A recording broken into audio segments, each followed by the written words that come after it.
Donc il écrit un livre sans E, et ça veut dire 83% des mots de la langue française qui disparaissent. C'est une prouesse absolument extraordinaire. Et dans la disparition, il raconte une fable qui s'apparente à l'histoire du génocide. Toujours repartir des livres.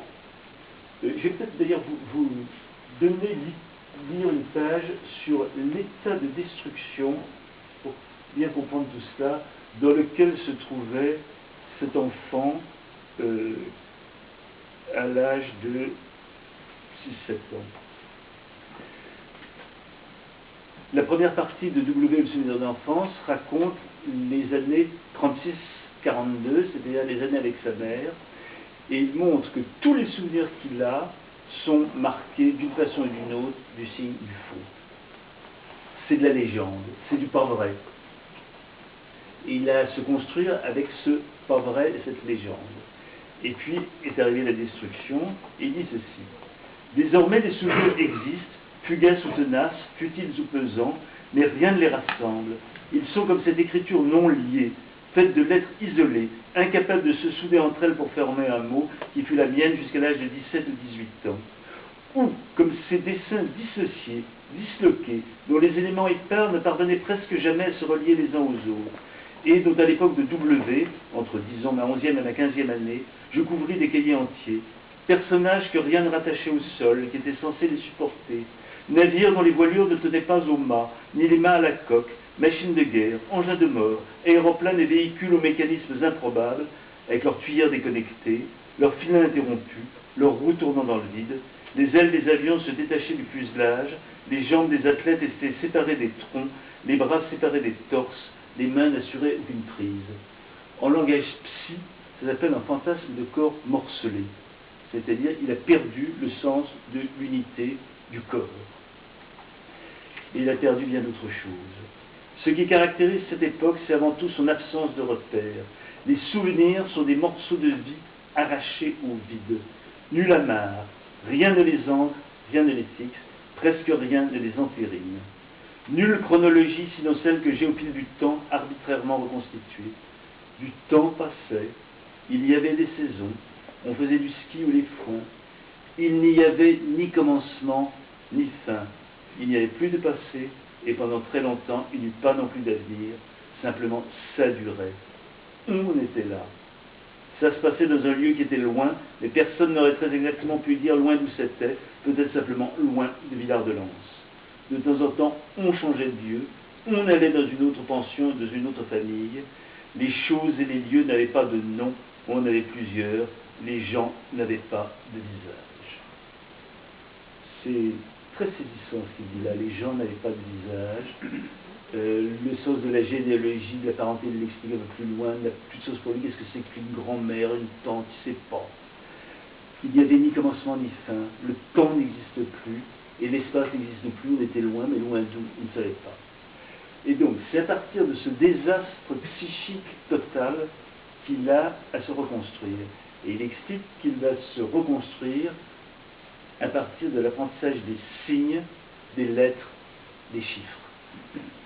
Et comment il va en particulier, grâce à la lecture, reprendre d'autres racines, mais une racine dont il sait bien que c'est une racine dans l'imaginaire. Mais enfin, il dit des livres, dans les livres, on pouvait suivre, on pouvait relire, on pouvait retrouver les personnages.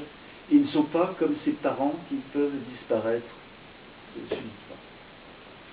Et c'est un livre de ce point de vue-là très poignant et très passionnant. C'est vrai qu'il parle d'une parenté enfin retrouvée. Une parenté enfin retrouvée avec Léris, Queneau, Kafka, Jules Verne, Flaubert. Il est devenu fils de la littérature puisqu'il n'avait plus de... Ses parents, on dit ça. C'est l'amour des commencements, l'esprit du commencement. Et tout le temps, il nous invite à revenir là. Par exemple, une notion qui est très importante pour lui, c'est la notion d'infraordinaire. Qu'est-ce qu'il y a sous les apparences de la vie quotidienne? Et si on savait interroger ces apparences-là, on ferait de grands progrès. Je vais vous lire un petit passage de l'Atra ordinaire. Interroger, c'est une espèce de discours de la méthode, hein, comme Descartes. Hein. Interroger ce qui nous semble tellement aller de soi que nous en avons oublié l'origine. Ce qu'il s'agit d'interroger, c'est la brique, le béton, le verre, nos manières de table, nos ustensiles, nos outils, nos emplois du temps, nos rythmes.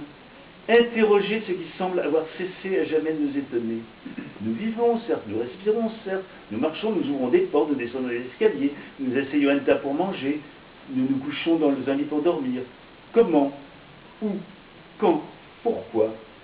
Décrivez votre rue, décrivez-en une autre, comparez, faites l'inventaire de vos poches, de votre sac, interrogez-vous sur la provenance, l'usage et le devenir de chacun des objets que vous en retirez.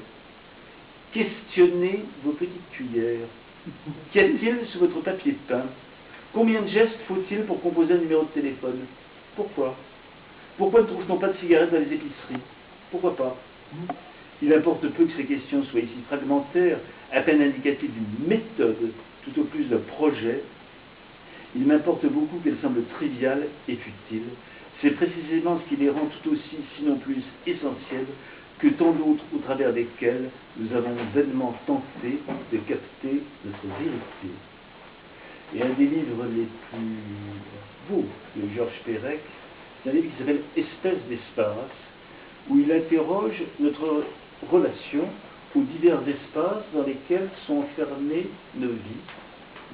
Alors, il parle de la page dans laquelle il écrit, puis de cette page il met le lit, puis la chambre, puis l'appartement, puis l'immeuble, puis la rue, puis le pâté de maison, puis le quartier, puis la ville, puis la région, puis le pays, puis les continents, puis les canaux de la planète et les espaces infinis. Vous voyez, ben voilà, c'est ça les espaces dans lesquels nous avons à nous débrouiller. Et donc, il écrit un chapitre sur chacun de ces espaces. Et je vais vous lire le chapitre. Justement, il précise oui. à propos de la page oui. que page, c'est déjà l'argot de lui. Et oui. Qui nous permet d'aller plus loin. Et à chaque fois, c'est une méditation à la fois sur ce que comment nous nous approprions ces différents espaces, et puis qu'est-ce qu'on pourrait en faire d'autre. Et je vais vous lire la page sur le mur. Il commence par cette délicieuse épigraphe de Jean Tardieu. Étant donné un mur, que se passe-t-il derrière?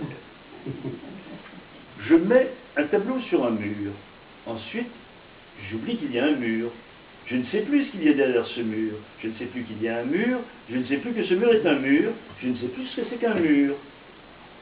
Je ne sais plus que dans mon appartement, il y a des murs. Et que s'il n'y avait pas de mur, il n'y aurait pas d'appartement. Ça, j'adore le style de Perec. C'est des évidences qui ont l'air de la palissade, et en réalité, c'est plein d'esprit, d'humour et d'acuité. Le mur n'est plus ce qui délimite et définit le lieu où je vis, ce qui le sépare des autres lieux, les autres vides. Il n'est plus qu'un support pour le tableau. Mais, j'oublie aussi le tableau. Je ne le regarde plus. Je ne sais plus le regarder. J'ai mis le tableau sur le mur pour oublier qu'il y avait un mur, mais en oubliant le mur, j'oublie aussi le tableau. Il y a des tableaux parce qu'il y a des murs. Il faut pouvoir oublier qu'il y a des murs, et on n'a rien trouvé de mieux pour ça que les tableaux. Les tableaux effacent les murs, mais les murs tuent les tableaux. Ou alors, il faudrait changer continuellement, soit de mur, soit de tableau, mettre sans cesse d'autres tableaux sur les murs, ou tout le temps changer le tableau de mur. On pourrait écrire sur les murs, comme on écrit parfois sur les façades des maisons, sur les palissades des chantiers, sur les murailles des prisons, mais on ne le fait que très rarement. Remarque en passant sur le style de Perec. Vous avez vu qu'il emploie les mots les plus simples, des mots qu'un enfant de 8 ans pourrait comprendre. Et ça, c'est une ligne musicale fondamentale de Georges Perec, cette extrême simplicité.